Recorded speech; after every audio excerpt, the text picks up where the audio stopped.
Bonjour à toutes et à tous et bienvenue dans notre programme d'aujourd'hui. Kolo Pambola Bino Bisika Nyonso Bosi Kozwama, vous allez connaître la biso dans le programme Oyo. Nous sommes très heureux de vous avoir nombreux parmi nous pour continuer mater na biso to malakisi na biso tozali kopesa mikolo nyonso na o etali les 7 dispensations et leurs alliances. Nzambe na lola Pambola Bino bozopesa biso opportunité. Alors yamboto banda mater na biso tozali kobondela kotika moment na maboko na nzambe bongo toyeba kolanda o nzambe akoki koloba na biso tobondeli. Papa merci na kombo na Yesu Kristo mwana na yo mokonzi mpe kolo bomoi na biso na opportunité po occasion pesi biso na kati na libota oyo pe na kati na moment oyo toyeba kopartage su maloba na yo. Papa toza na esengo mingi parce que to se retrouver parmi ba oyo bazwi ngolu ya komona 2023 et tu se retrouver dans ngolo akotanga makomi na yo. Nous te laissons ce moment papa po te molimo na yo a continuer ko inspirer biso ayebisa biso makambo oyo zali kobongisa pona biso na tina ete kondima na biso ekola pe boyebi na biso efanda se lepai na yo pe pai na yo moko. Merci pour le moment malamu oyo kombo na yo kumisama pambola mabota nyonso bandeko basi mibali bazali kolanda biso. Nous partageons cette parole Seigneur parce que tolinka bato bayeba yo na bosolo pour balonga la captivité ya esprit, balonga na kati na captivité ya connaissance, pe bavanda na kati na malakisi ya kolo Yesu Kristo mwana na ope mokonzi na biso. Et ezali nde na kombo na eto bondeli pe tolobi amen.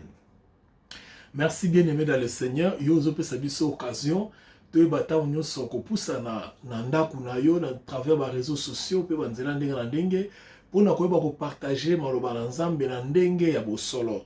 Parce que ezali na bato oyo bazali kopartage maloba na nzambe na ndenge na bango, ezali mpe na bato mosusu bazali kopartage maloba na nzambe na ndenge kaka bayoka. Kasi vérité ya maloba na nzambe ezali la Bible parce que la Bible c'est la parole inspirée de notre Dieu et de notre Seigneur. Alors na tombe bino boye malamu na continuité ya mate ya oyo. Alors lelo tozali na deuxième livre lecture na soto na deuxième livre ya Samuel. Deuxième livre à Samuel, chapitre 7, verset 11 à 16. 2 Samuel, chapitre 7, verset 11 à 16. C'est là où nous allons lire la parole du Seigneur. 2 Samuel, chapitre 7, verset 11 à 16. Comme à l'époque où j'avais établi des juges sur mon peuple d'Israël, Oboni awa nzamba do la distinction entre peuple naye Israël na ba peuple mususu. Makamtolo ba mikonyoso yango. Comme à l'époque où j'avais établi des juges sur mon peuple d'Israël, je t'ai accordé du repos et te délivrant de tous tes ennemis. Et l'Éternel t'annonce qu'il te créera une maison. Quand tes jours seront accomplis et que tu seras couché avec tes pères, j'élèverai ta postérité après toi, celui qui sera sorti de tes entrailles, et j'affirmerai son règne. Ce sera lui qui bâtira une maison en mon nom, et j'affermirai pour toujours le trône de son royaume. Je serai pour lui un père, et il sera pour moi un fils.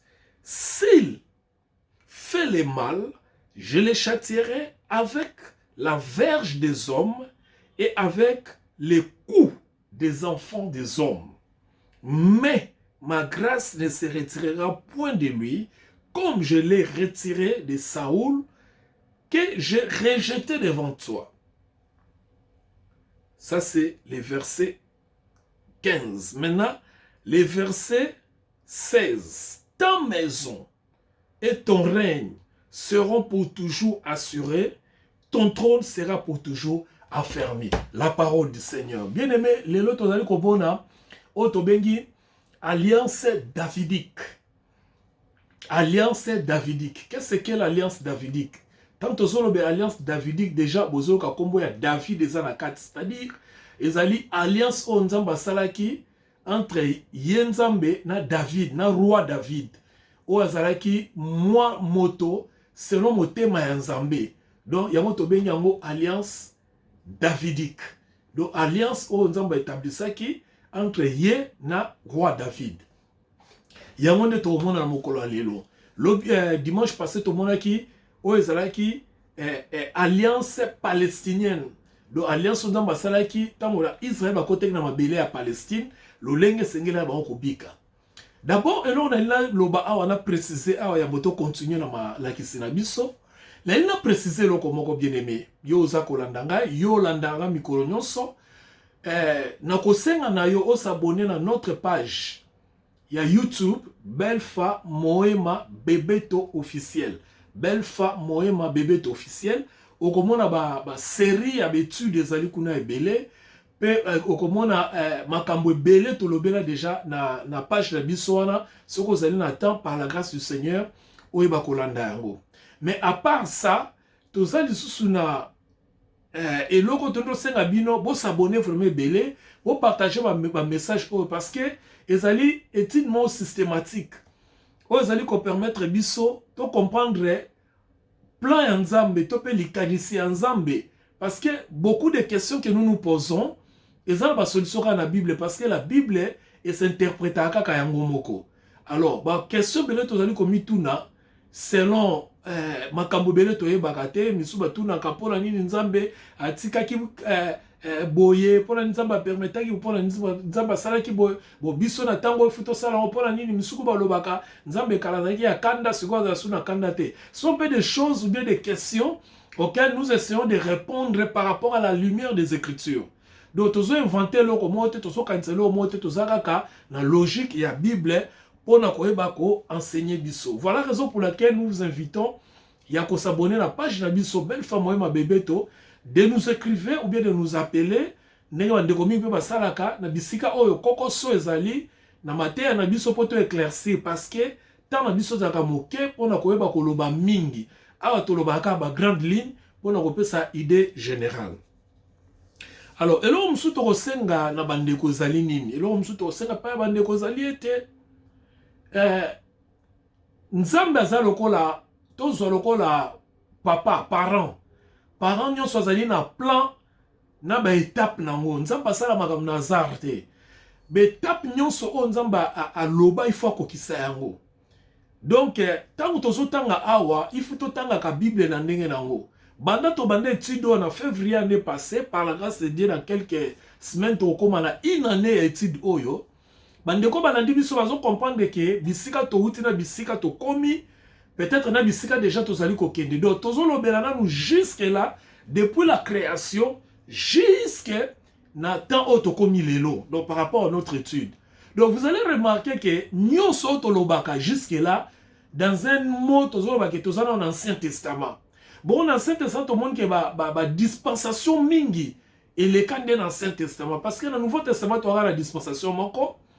Et dispensation à souka ezali dispensation à venir auto bengango dispensation du royaume donc ezali loté et koya mais jusque là tous on a dispensation moko il y a Nouveau Testament zakaka moko auto bengango la dispensation de l'église ou bien to bengango okoko bengango pe la dispensation du Saint-Esprit okoko pe ko bengango dispensation de la grâce. Moi, personnellement, j'ai choisi la dispensation de la grâce parce que tokolobelango makambo ebele. Et mon été est très différent na ba dispensation mususu oyo tolekisi déjà. Dans un ba période où nous tolekisa la Bible parce que la Bible est divisée dans cette période. Pour nous comprendre vraiment il faut zonga ne ba de la matière na biso tokoyi ko zonga na wa te faute de temps. Alors, awa lelo toza na dispensation de la loi qui est la 5e dispensation. La dispensation de la loi, tu me cas qu'on expliquer, on va introduire, on peut évoluer. Tu n'es pas comme on a à 2 Samuel.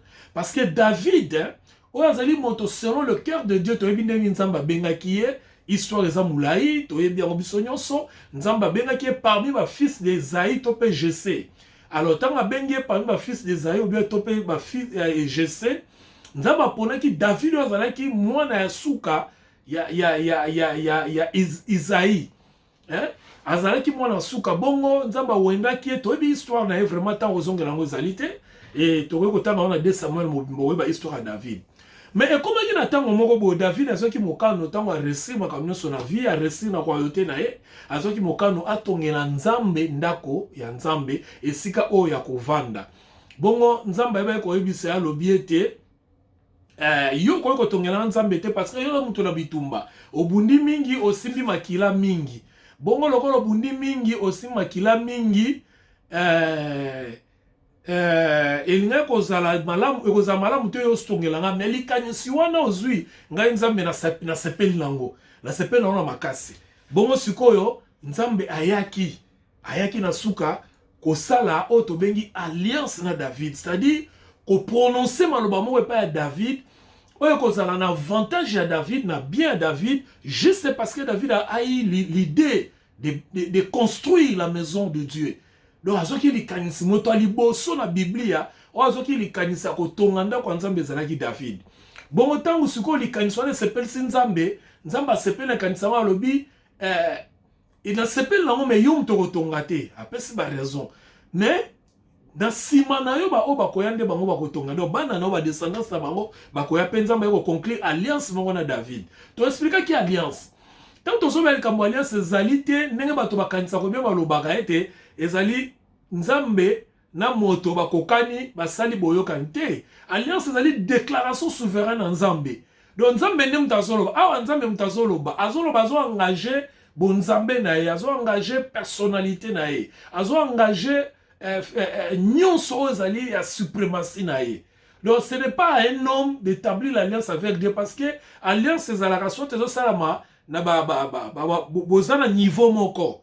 Hein? Par exemple, tant que ça alliance à mariage, moi c'est na mobali, ça alliance à mariage, na niveau moko ba yokani ba vanda.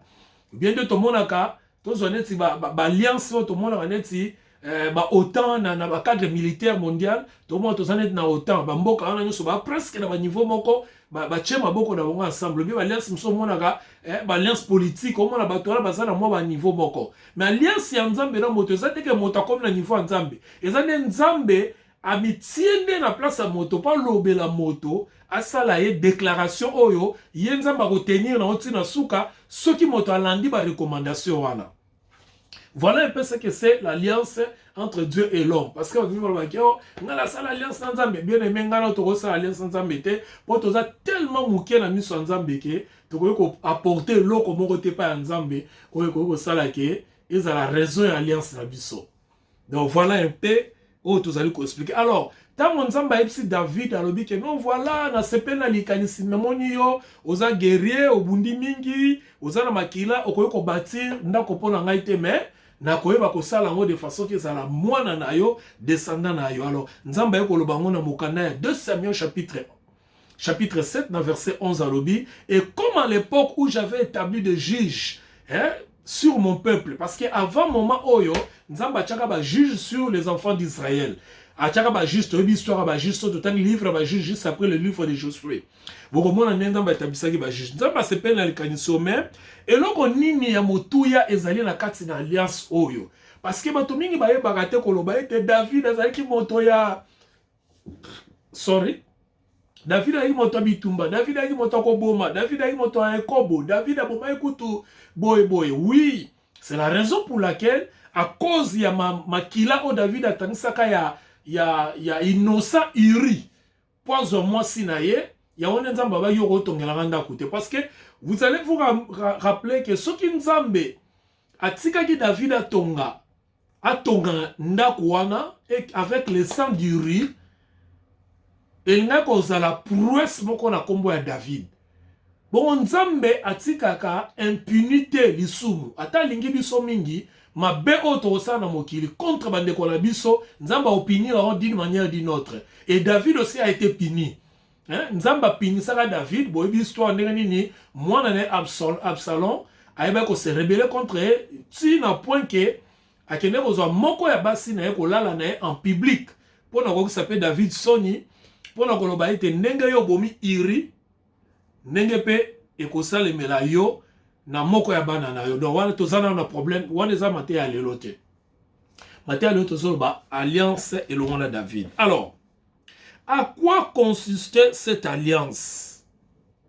L'alliance davidique tozobenga ngo na terme ya boskizenga na loba na terme théologique ndeko mo esenga bi pasteur koloba mingi te théologie parce que bato bele ba croire na théologie te bon d'accord je respecte mais nous devons savoir parce que je suis pas là pour parler de la théologie mais nous voulons tout simplement que c'est pas une bandeko et que alliance ya David ezali na ba terme biso to benga kango ezali alliance du principe et du jugement.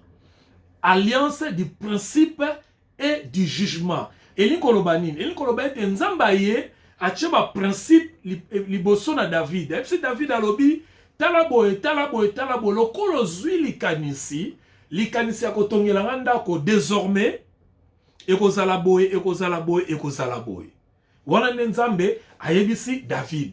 Abi lokola kaka yo zwi likanisi ekozala yo te mais ekozala boye. Donc atie ba principe ndenge ko kozala pe akei susu a expliqué sur le jugement que tomber et pas yaba descendant naïe.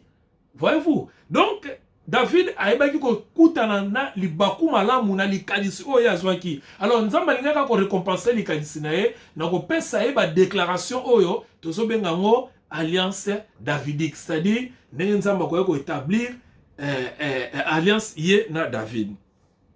L'alliance davidique établit les principes du jugement dans la famille de Dieu. Donc alliance wana ezoko établir principe ya jugement na libota na Nzambe. Eli kolobani principe ya jugement na libota na Nzambe. Pour mieux comprendre le principe ya jugement dans la famille de Dieu, d'abord tokende na texte moko très important na Bible na Nouveau Testament na 1 Corinthiens chapitre 11. 1 Corinthiens chapitre 11 na verset nango 31. Totanga élément moko bisika wana bongo tomona ezali koyebisa biso nini.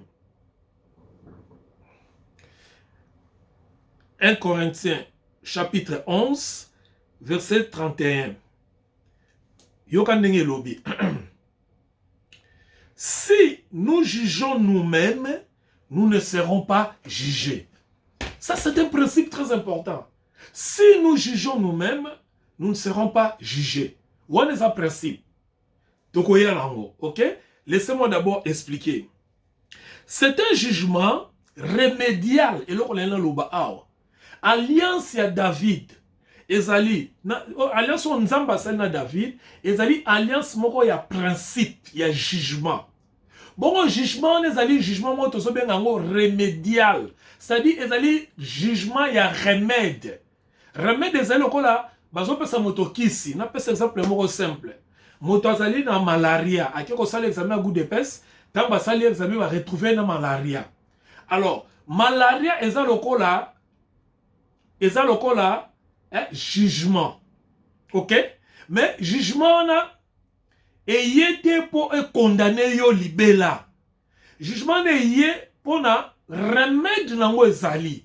Peut-être net bandekomi wa mela kinine. Donc kinine ezali lokola remède, il y a jugement, il y a malaria. Est-ce que quelqu'un a comprendre? N'a pas ça kaka en terme clair, nenge ezali ko expliquer biso, ezali ko la ki ça été, ezali jugement moko pénalité, il y a condamnation té. Très important, il faut qu'on y ait bien aimé. Ezali jugement qui est remédial, c'est-à-dire qui est un jugement de principe et sans condamnation, sans pénalité. Au moins, si on a ibi, bakangiye, bakene pa zuzi a ressemblé à côté la acte posé et ça acte pénal parce qu'il y a ibi. Au moins, donc bako condamné par rapport à acte soit peut-être 6 mois de prison. Donc c'est là qu'on a 6 mois de prison, bien foutu amende. Je n'en connais pas vraiment beaucoup parce que je ne suis pas juriste. Mais dans 4 jugements oyo, tant que vous avez jugement moko remédial, pe ezali jugement moko oyo ezali non pénal, ezali koloba tout simplement que Nzamba s'est prononcé, bien aimé, tolanda malamu, Dieu s'est prononcé en disant ceci. Alors bien que soki bana na yo bako sala mabe parce que David a comment qui na fin il y a âge naé a combien de gens mokolo sikoyo alliance oyo ezalaki ko salema na David mais ezalaki ko lier le sous David parce que David a combien na souka na do azo kufa kala mingi vu que âge ezalaki avancé mais nzambe siko ayeko kitsa jugement oyo alliance oyo ko promettre que ekozala ba bénéficiaire nango ba kozala bana ya David. Est-ce que vous comprenez? Voilà.